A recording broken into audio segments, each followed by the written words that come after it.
오늘 모세의 마지막 임무라는 제목으로 하나님 말씀 증거하겠습니다. 늘 우리가 마지막이라는 말이 붙으면 무언가 의미심장하게 들리죠. 마지막 말을 또 유언이라고도 하고 또 마지막 미션이라고 할 때 참 이 의미가 무엇일까라고 생각하게 됩니다. 가장 위대한 영적인 지도자였던 모세가 수행했던 마지막 임무가 무엇이었을까? 또 그 임무의 의미가 무엇이었을까? 오늘 본문을 통해서 함께 살펴보기를 원합니다. 가시적으로 보면 모세가 했던 일은 이 미디안이라고 하는 민족을 이제 격파하는 일이었어요. 자, 미디안이 누구였냐면 모세의 첫 번째 장인이었던 이드로가 미디안 사람이었습니다.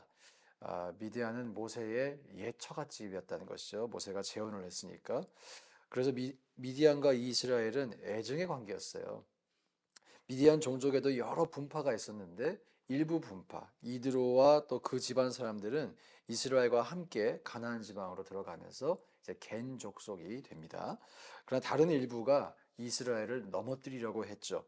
민수기 25장에 보면 바알 부올 사건이 일어나게 되는데 이것은 모압과 미디안이 함께 연합을 해서 이스라엘을 범죄에 빠뜨리는 우상 숭배를 하게 하고 또 행음을 하게 하는 그런 일이었습니다. 그 25장을 보면 이스라엘 남성이 미디안 여인과 행음을 하였다라는 것이 분명하게 기록이 되어 있습니다.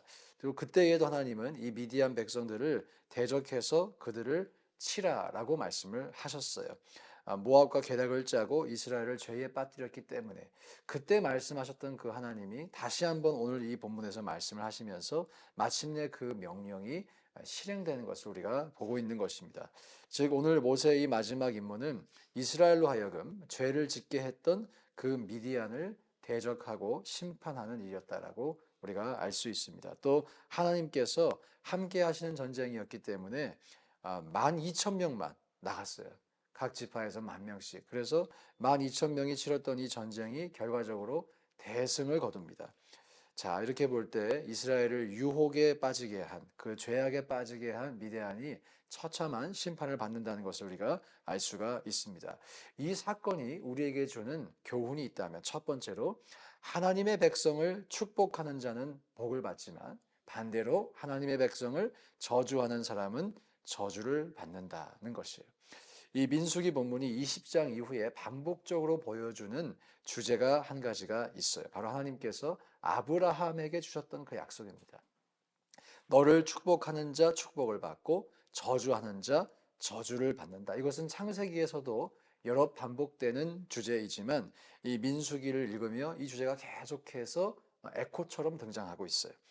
민수기 24장 9절에 보면 심지어 이스라엘을 저주하라고 부탁을 받은 발람이 이런 말을 합니다. 이스라엘 향해서 꿇어앉고 누움이 수사자와 같고 암사자와도 같으니 일으킬 자 누구이랴. 너를 축복하는 자마다 복을 받을 것이요 너를 저주하는 자마다 저주를 받을지로다. 지금 저주하러 가서 축복하는 자 축복을 받고 저주하는 자 저주를 받는다. 발람이 발람의 입으로 이렇게 말을 하게 되었어요. 그리고 이것과 아주 유사한 형태이면서 진리가 아닌 것도 이 민수기 본문에 등장합니다. 발락이 발람에게 사주를 하죠. 저주를 하라고. 그 발락이 했던 말인데요. 발락이 무슨 말 하냐면 잘 들어보세요. 너가 축복하는 자는 축복을 받고 너가 저주하는 자는 저주를 받는다. 이것은 유사하게 들리지만 진리가 아니죠. 하나님의 약속은 하나님이 택하신 너를 축복할 때 그 사람도 내가 축복할게. 축복의 주체가 누구입니까? 하나님이시고요. 우리는 목적어에 해당하는 것이죠.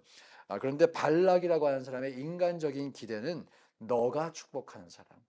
그러니까 발람을 향해서 나를 축복해주고 저 이스라엘을 저주해라 라는 그런 사심이 인간적인 마음이 담겨 있었던 것입니다.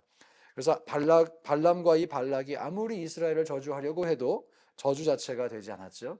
도리어 옳지 않은 의도를 가지고 그렇게 행동했던 그 발람은 오늘 본문에서 죽임을 당합니다. 8절에 보면 발람이 죽었더라 이런 기록이 또 나타나 있어요. 이것을 볼 때 잠깐 택하신 우리를 대적하는 자들이 이 세상에서 더 강해 보일 수도 있습니다. 더 잘 나가는 것처럼 보일 수도 있습니다. 이 시대도 점점 더 교회를 핍박하는 그런 사상과 철학이 득세하고 있어요. 점점 더 성도들이 핍박을 받겠구나, 이런 것이 예상되고 있어요. 그러나 우리가 기억해야 할 것이 있습니다. 하나님은 여전히 자신이 택하신 자들을 축복하는 자는 축복하시고 저주하는 자는 저주하십니다. 그러므로 우리가 끝까지 믿음 위에 서서 두려워하지 말고 믿음의 길을 걸어가실 수 있기를 주님의 이름으로 축복합니다. 또 한 가지 우리가 기억할 것이 있다면, 여러분 다 복받고 싶으시죠? 우리 복받기를 축복합니다. 그러면 어떻게 해야 되느냐? 우리 주변 사람들을 축복하되 특별히 믿음의 교우들을 우리가 축복해야 할 줄로 믿습니다. 예. 왜냐하면 내 옆에 있는 분이 다 아브라함의 복을 이어받으신 분이에요. 그렇죠? 그래서 내 옆에 있는 분을 축복해야 합니다. 축복의 주체는 하나님이세요.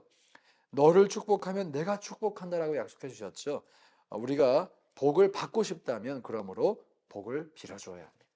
늘 축복의 언어, 잘 되기를 바라고 기도해주고 격려해주고, 저와 여러분 그럴 수 있기를 주님의 이름으로 축복합니다.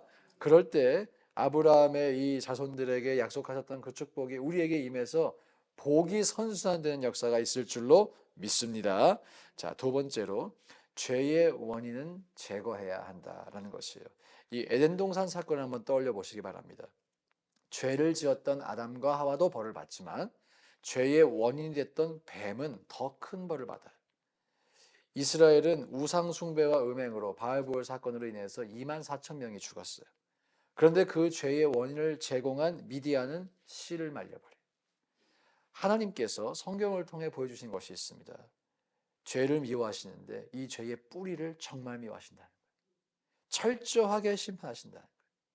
저와 여러분이 우리의 삶 속에서 우리의 이 생활을 보면서, 삶을 보면서 혹시라도 발본색원해야 할 그런 죄의 원인이 있다면 그것을 찾아내어서 확실하게 제거할 수 있기를 축복합니다. 사랑하지 마세요. 죄 사랑해서 얻는 건 아무것도 없습니다. 적당히 죄를 봐줘서도 안 돼요. 사단 마귀는 우리를 절대로 적당히 다루지 않습니다. 적당히 봐주지 않습니다. 인정, 사정 없습니다. 마귀에게는.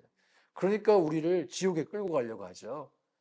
인정, 사정 봐주지 않는 우리의 적에게 우리가 왜 인정, 사정을 봐줍니까? 우리가 영적으로 분별하고 깨어서 죄는 제거하고 그곳에 성령의 열매가 가득 맺히시기를 주님의 이름으로 축복합니다. 또 더 나아가서 하나님께서 죄의 근원을 반드시 심판하신다. 이것은 하나님께서 궁극적으로 하나님의 백성을 구원하시고 또 죄를 심판하신다라는 이 종말론적 믿음과도 연결될 수 있어요. 이 모세의 마지막 임무, 하나님께서는 죄를 심판하신다.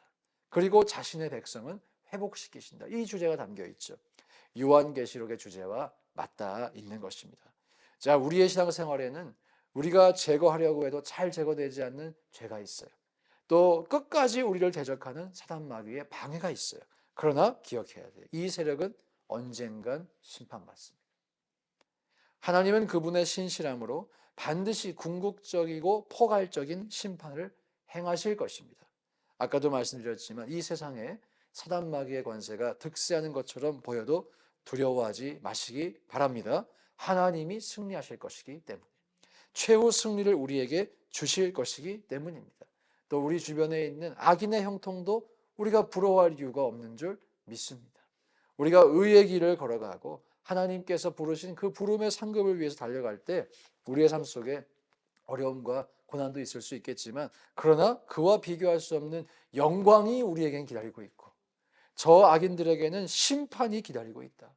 결과를 보면 부러워할 것이 아무것도 없어요. 오늘 모세의 마지막 임무가 보여주는 것처럼 최후의 승리와 심판이 반드시 올 것이고 또 우리를 위해 예비된 빛난 면류관이 있다. 이 사실 믿으시며 끝까지 믿음으로 승리하시기를 주님의 이름으로 축복합니다. 함께 이 시간 기도하실 때